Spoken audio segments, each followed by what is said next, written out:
Story के start में हमें एक फैमिली को दिखाया जाता है जो कि कहीं पिकनिक एंजॉय कर रहा था और इसी सीन में एक छोटा लड़का कॉन्स्टेंटीन अपने पेरेंट्स के साथ खेल रहा था। उसके फादर और मदर अपने हाथ से उसे झूला दे रहे थे। कॉन्स्टेंटीन और उसकी मदर दोनों ही काफी लीन यानी पतले थे, लेकिन कॉन्स्टेंटीन फादर एक फैटमैन था। फिर अचानक वो लीन वुमन आसमान की तरफ उड़ने लगती है, वहाँ रखी हुई सारी चीजों की तरह। और ऐसा इसलिए हो रहा था कि ग्रेविटी अचानक खत्म हो गई थी। हर चीज आसमान की तरफ उड़ती जा रही थी सिवाय उस फैटमैन के जिसका वेट 120 केजी से अबव था। वो आदमी अपने बेटे का हाथ नहीं छोड़ता जो अब अपनी मॉम की तरह आसमान में उड़ने लगा था, और उस बॉय ने अपनी मॉम का हाथ हवा में ही पकड़ा हुआ था और वो लोग एक चेन की तरह लग रहे थे। कॉन्स्टेंटीन की मॉम लास्ट टाइम अपनी फैमिली को गुड बाय फेस के साथ देखती हैं और अपने बेटे का हाथ छोड़ देती हैं, जबकि कॉन्स्टेंटीन फादर कॉन्स्टेंटीन को जल्दी से अपने गले से लगा लेता है और वो लेडी हवा में उड़ती रहती है। और यहीं से सीन कट होता है और हम देखते हैं कि ये उस फैटमैन का एक ख्वाब था, और ये इंसिडेंट सिर्फ एक ख्वाब नहीं था बल्कि ये सच भी था जो कि 20 साल पहले हो चुका था। और ऐसा सब इसलिए हुआ था कि 20 साल पहले एक अमेरिकन एयरक्राफ्ट के तबाह होने से इस अर्थ और मून पर बहुत इफेक्ट हुआ था,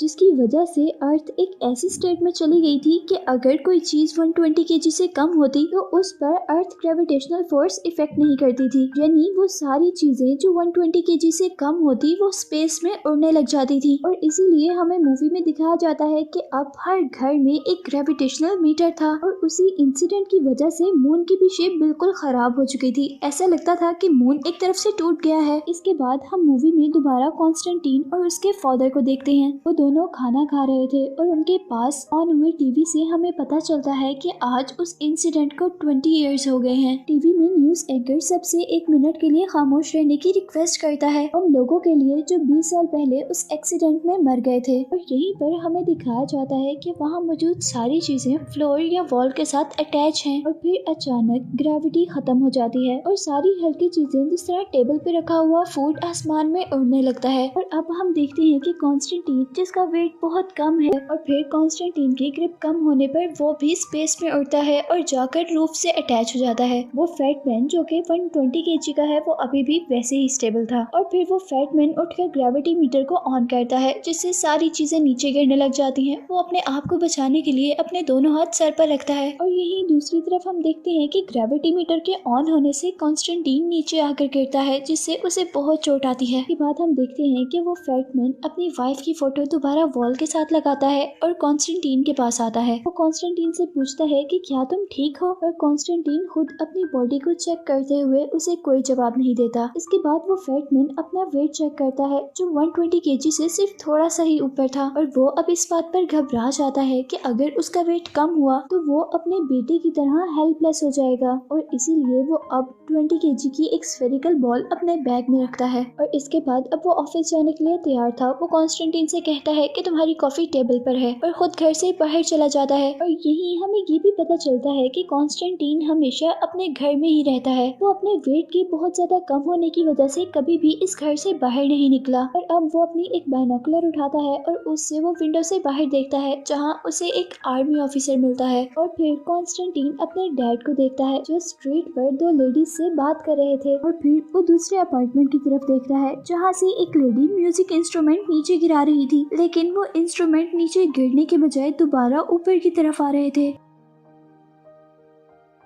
और इसके बाद हम दोबारा पहली वाली 2 लेडीज को देखते हैं जो आपस में कॉन्स्टेंटीन और उसके फादर के बारे में गॉसिप्स कर रही थी। उनका ख्याल था कि कॉन्स्टेंटीन के डैड उसे हमेशा घर में रखकर बहुत बुरा करते हैं। वो बेचारा तो हमेशा घर में ही रहता है और विंडो से हर चीज देखता है। वो कहती है कि उसके डैड को कभी उसे बाहर ले आना चाहिए और उसे फ्लोटिंग वॉक करवानी चाहिए, यानी उसे स्पेस में ही लेकर चलना चाहिए। और अभी वो यही बातें ही कर रही होती हैं तो उनके पास वो फ्लोटिंग डॉग्स बहुत जोर जोर से बार्क करने लग जाते हैं, और कॉन्स्टेंटीन भी घर रह रहकर थक गया था और अब वो नॉर्मल लाइफ गुजारने के लिए एफर्ट करता है। वो अपने रूम में एक सी साउंड वेव्स की कैसेट ऑन करता है और फिर एक बड़ी सी अम्ब्रेला से अपना सोफा कवर करता है। वो एक लाइट सोफा पर फोकस करने के बाद अपने कपड़े उतारता है और अपनी बॉडी से वो पिलोज भी दूर करता है जो उसने ग्रेविटी फ्लक्चुएशन की वजह से अपने साथ रखे हुए थे। इसके बाद वो सनग्लासेस लगाकर लेट जाता है और ऐसा अस्यूम करता है जैसे वो एक बीच पर है। उसी दौरान कॉन्स्टेंटीन को एक गाड़ी की आवाज आवाज आती है और वो जल्दी से उठकर विंडोज की तरफ जाता है, जहाँ विंडो से उसे रोड पर एक हेल्दी फ्लफी क्यूट सी लेडी नजर आती है। कॉन्स्टेंटीन अपने बाइनोकुलर से उस लेडी को देख रहा था। वो लेडी अपने बाल खोलती है जो हवा में उड़ने लग जाते हैं और वो कॉन्स्टेंटीन को हाय कहती है। कॉन्स्टेंटीन शाय फील करता है और विंडो से साइड पर हो जाता है, क्योंकि उसकी मॉम के बाद उसका कभी भी वुमेन से इंटरेक्शन नहीं रहा था और अब वो वुमेन्स के साथ अनकंफर्टेबल फील करता था। अब कॉन्स्टेंटीन कपड़े पहनता है और फिर दोबारा अपना पिलो अपनी बॉडी के साथ अटैच करता है और एक चार्ट पर हेलो लिखता है, लेकिन वो इस लेडी को नहीं दिखाता।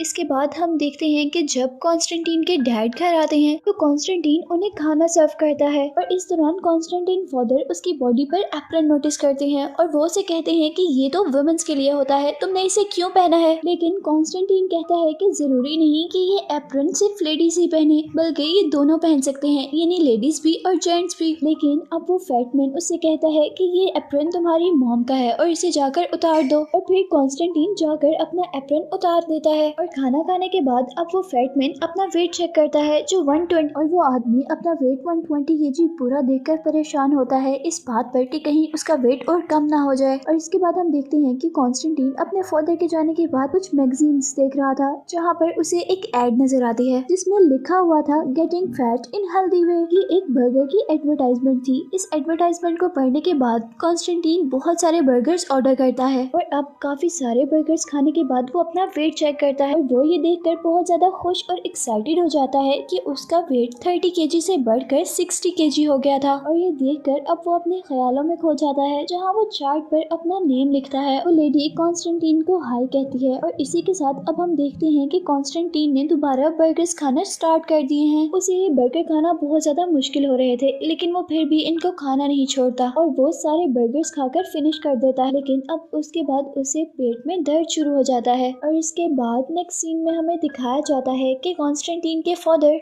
यानी उस फैटमैन को ऑफिस में कॉल आती है, जहां उसे पता चलता है कि कॉन्स्टेंटीन को फूड पॉइजनिंग हो गई है। वो जल्दी से मेडिकल टीम के साथ घर आता है, जहां कॉन्स्टेंटीन की हालत काफी अजीब थी। अब नेक्स्ट मॉर्निंग हम देखते हैं कि कॉन्स्टेंटीन जागता है और वो देखता है कि फैटमैन घर पे नहीं है, लेकिन वो उस फैटमैन का यानी अपने फादर का नोट फ्रिज पर देखता है, जहाँ लिखा हुआ था कि मैं तो काम पर जा रहा हूँ, लेकिन तुम अपना प्रॉमिस नहीं भूलना, जो अब 50 केजी हो चुका था और उसे अब बहुत ज्यादा गुस्सा आ रहा था। वो अपनी लाइफ से थक चुका था और अब वो बाहर जाना चाहता था और अब वो बाहर जाने के लिए बहुत स्ट्रगल करता है। वो अपनी बॉडी के साथ फ्रिज अटैच करता है और बाहर जाने की कोशिश करता है। हालांकि उसे इस फ्रिज के साथ चलने में भी बहुत मुश्किल हो रही थी, लेकिन फिर भी वो बाहर जाने के लिए अपनी तरफ से बहुत अच्छा कर रहा था। और इससे पहले कि अभी कॉन्स्टेंटीन उस डोर से बाहर निकलता, वहाँ से उसके डैड आ जाते हैं और वो कॉन्स्टेंटीन को फ्रिज के साथ ही घर के अंदर पुश करने लगते हैं। इसके बाद वो फैटमैन कॉन्स्टेंटीन को उसके रूम में बंद करके अपने घर की सारी भारी चीजें एक रूम में रख देता है